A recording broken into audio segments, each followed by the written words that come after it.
Hello and a very warm welcome to another fresh episode of your very own show, Colors of India. Like every week, I'm here with all the cultural updates in the city, but first, the highlights.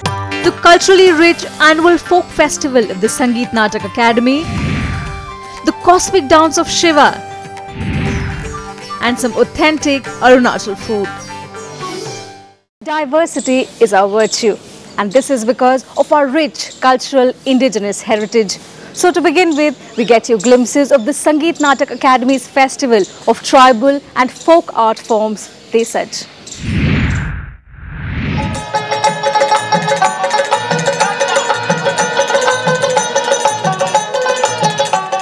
India, a nation of many nationalities, a land whose diversity is incomparable, which makes it so unique, thus getting a special mention among many world cultures.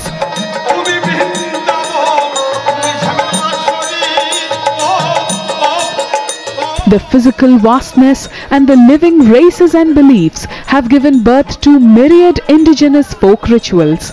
Thus, Sangeet Natak Academy's annual event, Desaj, is a festival that minutely captures these old traditions and celebrates the tribal and folk art forms of indigenous India.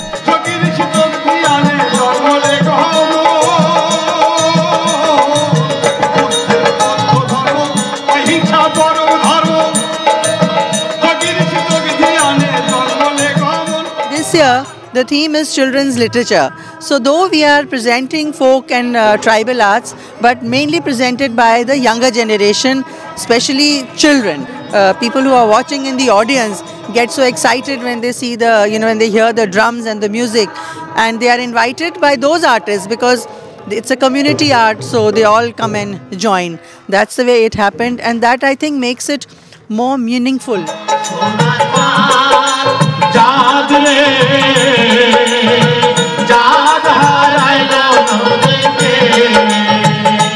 A wandering minstrel has only one aim and belief, that God resides within everyone and all you need to do is look into your souls.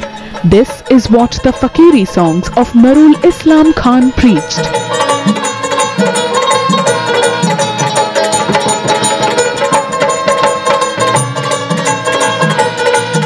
Hailing from the Gorbhanga village in the Nodia district of West Bengal, which is home to the clans of Baul singers, his troupe presented enchanting Bengali Baul songs.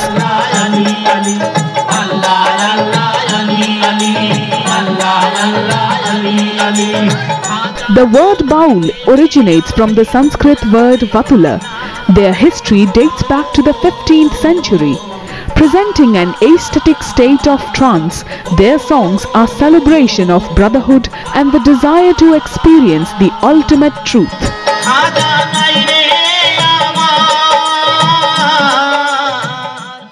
Wonderful experience to be here, because this kind of art form which we are seeing today is a really rare art form. They really need opportunity and stage and support, and you can see the simplicity behind each presentation. It was so natural, it was so wonderful that it should be repeated again and again.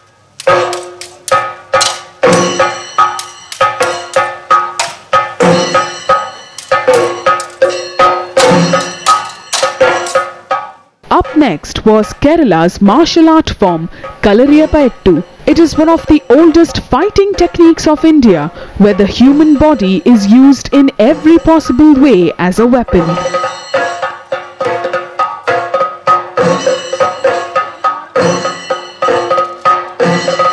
It requires the performer to predict and plan a move.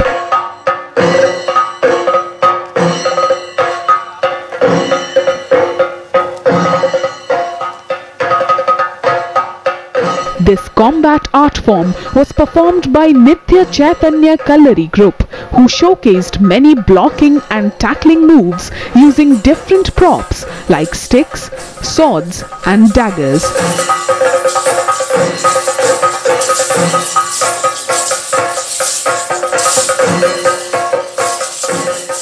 It's very nice to see a different kind of culture. from north east to south and south to west, and from the west side also we can see a different kind of performance in the different kind of platform, and very informative, so it's a kind of we can say the brain with beauty. And apart from the brain with beauty, and we have to say about the smell of Indian rural villages.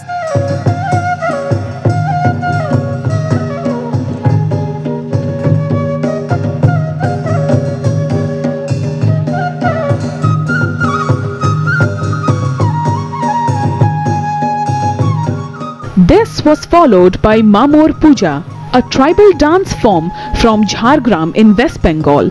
The dance form called Shikar is done on the last day of Chaitra month, when a group of boys go and hunt down a wild boar.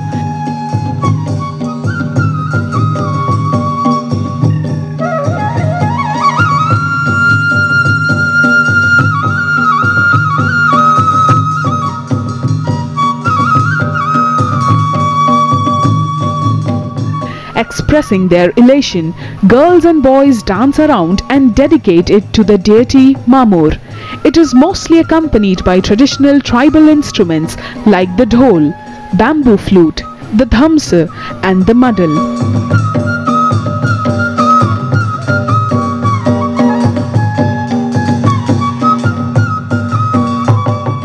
I would like to say the youngsters and the youth that our cultural and the folk program is very much lively, and so they should take interest in that. I would like to say them that they should take interest and watch these people, how lively they are and how natural their dance and art is.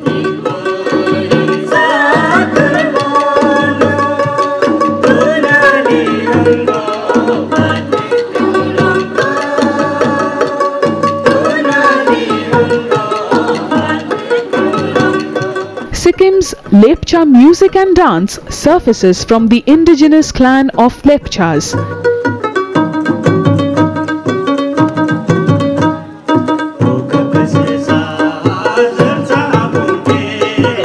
The stories of their ancestors and legends have been handed down orally. Preserving their teachings, they convert the existing stories into subjects of songs and dance.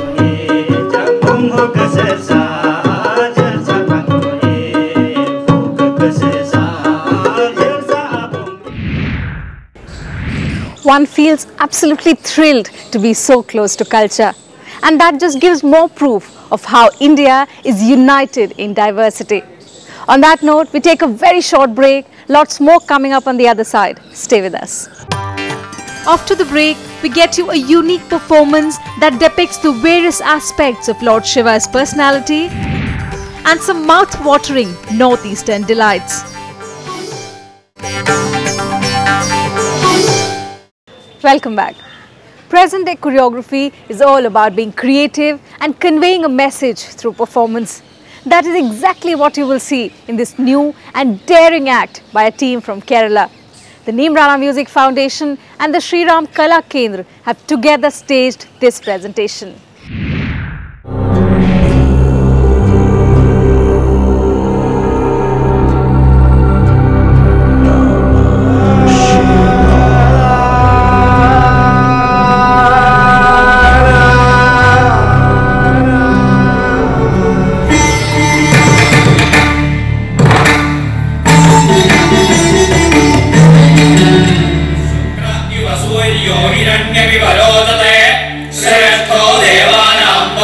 Creative and modern.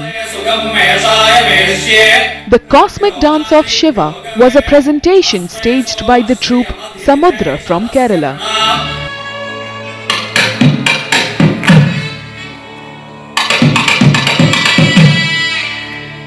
Led by Madhu Gopinath and Vacuum Sajeev, the production delved into the nuances of contemporary dance.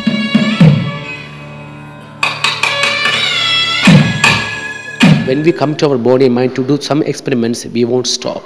Let it do. So finally, now they came to new language. Now people could see after the show, they say this is new style, Samudra style. So now we create our own dance form named Samudra Nadanam. When I'm moving, it's a different. When Saji move, different. And we have flexibility, we have the grace, we have the artistic, and we have the entire body how to express the bhava. Not only Sakhi, you come here, but we do Sakhi, you come, the kind of how to express entire body. When I can legs up like this and Sakhi coming close to me like that. So entire body how to express the language. The performance focused on the many aspects of Lord Shiva, starting with the chant Swayambhu that described the symbol of Linga.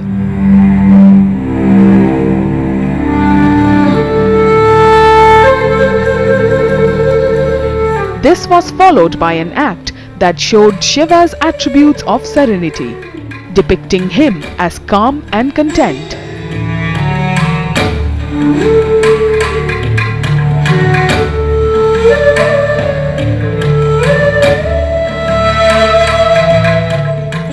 The cosmic dance of Shiva is very different way to choreography, and especially the Shiva, this is our own body. Everybody have their own style and even tradition. On structure is there, but we don't have any structure.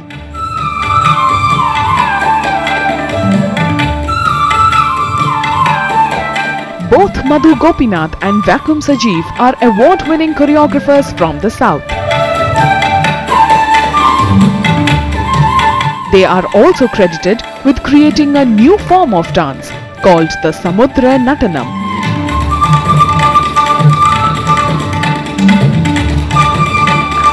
While their dance form is firmly rooted in the cultural ethos of the conventional dance repertoire, it also emphasizes the use of muscles and movements to convey bhava and rasa, just as face and hand gestures do. Classical dances, mainly Bharatanatyam, Odissi and all, they rely on stylized gestures and abhinay, which few people understand, not all. And what they did is they were communicating everything through the body. You did not need anything else. And of course the music was wonderful, lighting was wonderful, but what they did was great. I found it very energetic and very powerful, and it was so quick fire, continuous 45 minutes, and the way the transitions happened, and I really loved it.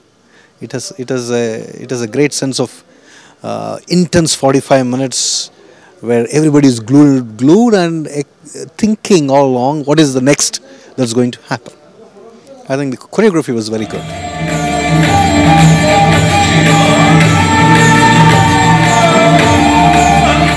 Madhu Gopinath and Vacuum Sajeev are proficient in Bharatanatyam, Kallariyapayattu and Yoga.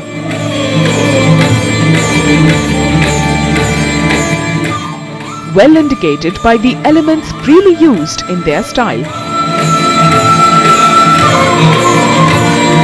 The production is a celebration of many modes of Shiva that finally find expression in the Tandava piece. The dance concludes with the Nataraj that shows Shiva is both the destroyer and the preserver.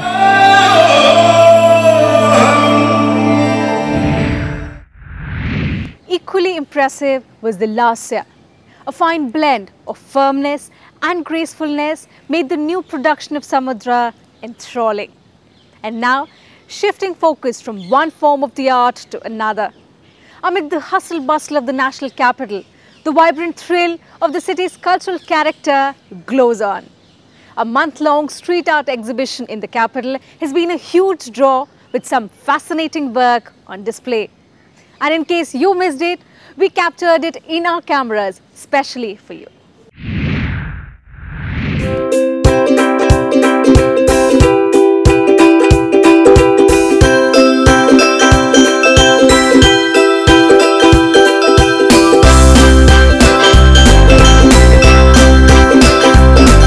Exuberant, mood-altering, mind-blowing. Just about every corner of this year's Street Art Delhi exhibition screamed for attention.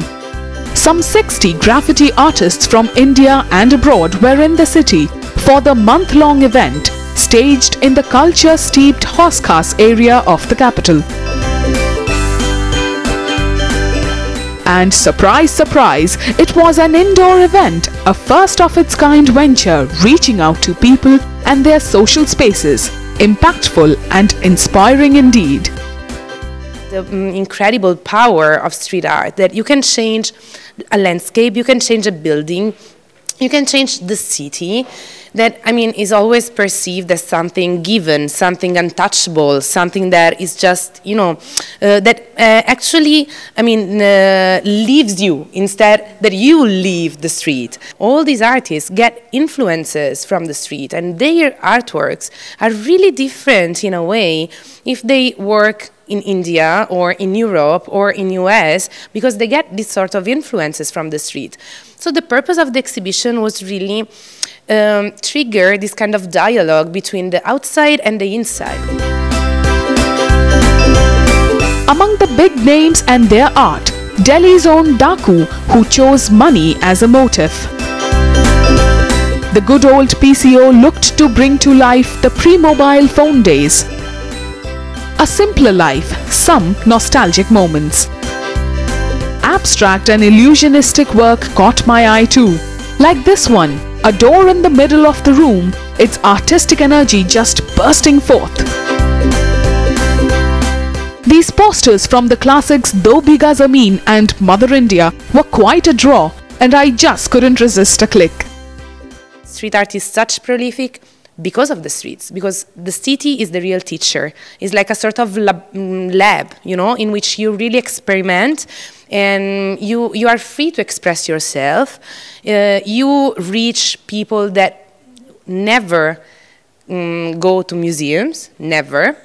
And this, of course, is always, you know, an action, is a process, it's an experience, it's not a fixed work that you realize and then you put on, on a wall and done. It's really, I mean, a matter of experience. And then that mechanical, scientific flavor given to art. Hoverboards and machinery and more. With old wooden pieces showing little boys smiling, delighting in this special world.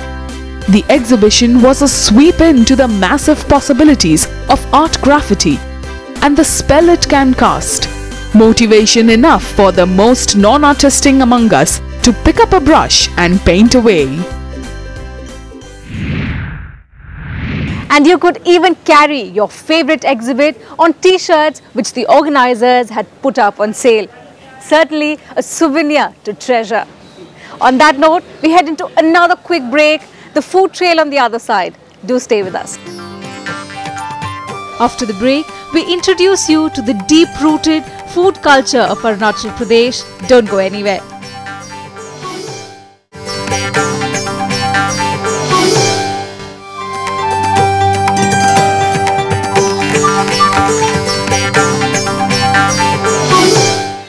Welcome back. Winter is receding and all that we want to know about is good old-fashioned meal. And we tend to find this feeling in the cuisine from Arunachal Pradesh, where warmth and taste go hand in hand. Hello and welcome to Food Trail with me, Shubhra Mukherjee. This time I'm in Delhi heart to taste some authentic flavors from our very own land of the rising sun. You guessed it right, it's Arunachal Pradesh.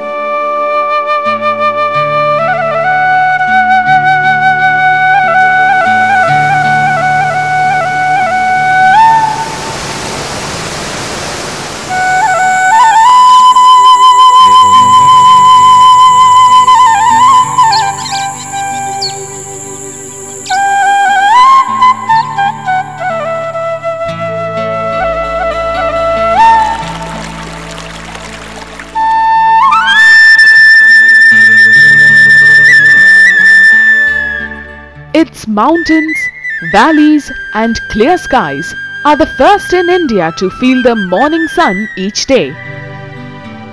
A fact that comes through in the warmth of the Arunachali people. Hospitality and a friendly openness that extends to an eager heartiness.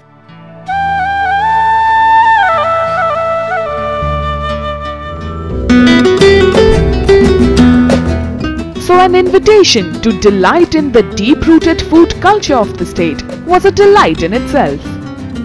Healthy इसलिए है कि उसमें तेल तो बिल्कुल use होता नहीं है, वो पूरा बॉयल है।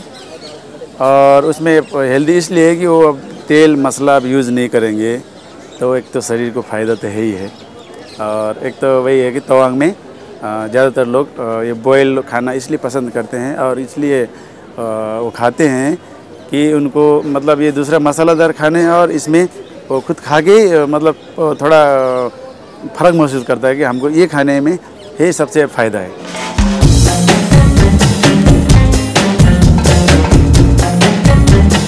Momo Mia at Delhi Haat in the capital is a huge hit with connoisseurs and food experimenters alike. And this pleasant February afternoon was no exception. Momos and noodles and varieties of flavoured green veggies with rice are tremendously popular. A break from the conventional masala food and immersion in northeastern flavours. We are so fond of the preparation, we almost come once a week to have it, and I feel making it at home is such an effort, because one thing, you don't have the ingredients and you don't get the taste right, so it's much easier coming here, and they're so reasonable, the pricing also, so we can really have a feast of good Arunachali food, you know, which if we try making ourselves will never be anywhere near it.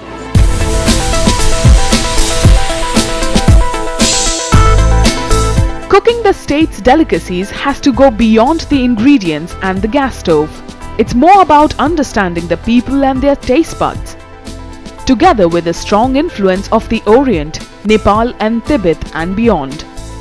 My first order just had to be the most typical cuisine of the region. Yes, you guessed it, the steamed momo. The once rare and high-end Arunachali momo is now a frequent snack all over India.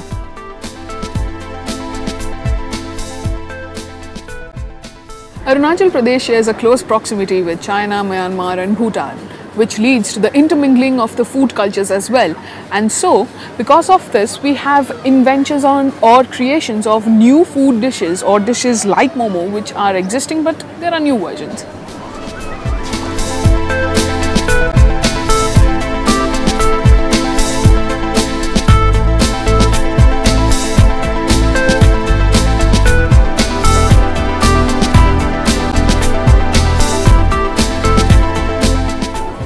Wow, the momos taste really amazing and delicious.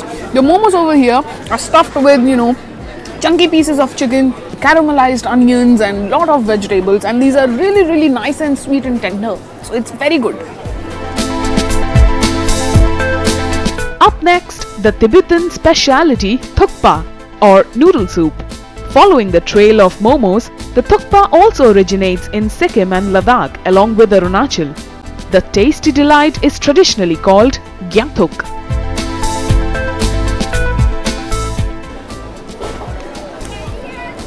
Now I just had over here the thukpa, and I must tell you this thukpa is very comforting and very soothing to eat. The thukpa is a clear noodle soup, and what I am served over here is a clear noodle soup with chicken and pork and egg. So, and it also has a lot of vegetables, so it makes it all the more organic and refreshing, and it's very nourishing, and it's a complete meal. So I must say, it's a must have if you're visiting Arunachal Pradesh or visiting Delhi Haat over here. So very nice.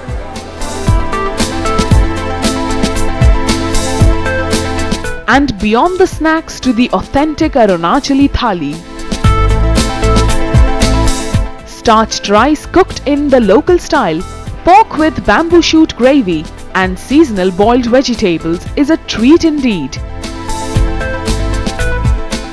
Garnished with eggplant mixture and some fiery dried fish chutney.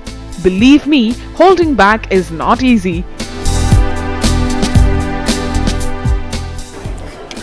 Now I'm served over here the Arunachali thali, and as you can see, it's a grand affair. So I've begun with the rice and the pork gravy.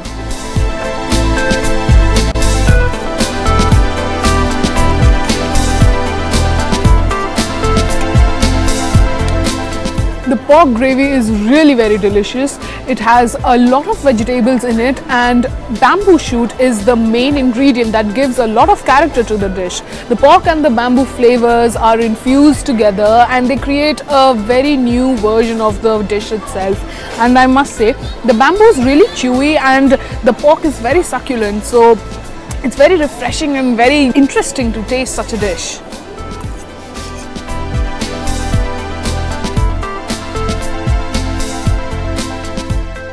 Now this is the dried fish chili chutney that I have been served over here. It is very spicy. I mean, I've just tasted it and my tongue is really on fire. I mean, my goodness, it's very spicy, but goes very well with the rice. I still have a lot of things to finish over here and I've barely started. So as I head back to relish in my authentic Arunachali feast, it's over to you, Teena. Now that is something that reminds me of home cooked food, and you will agree with me that nothing beats that. Well, that's all we have for you in this episode of Colors of India. We'll see you same time next week with more exciting and colourful stories. Until then, you take good care.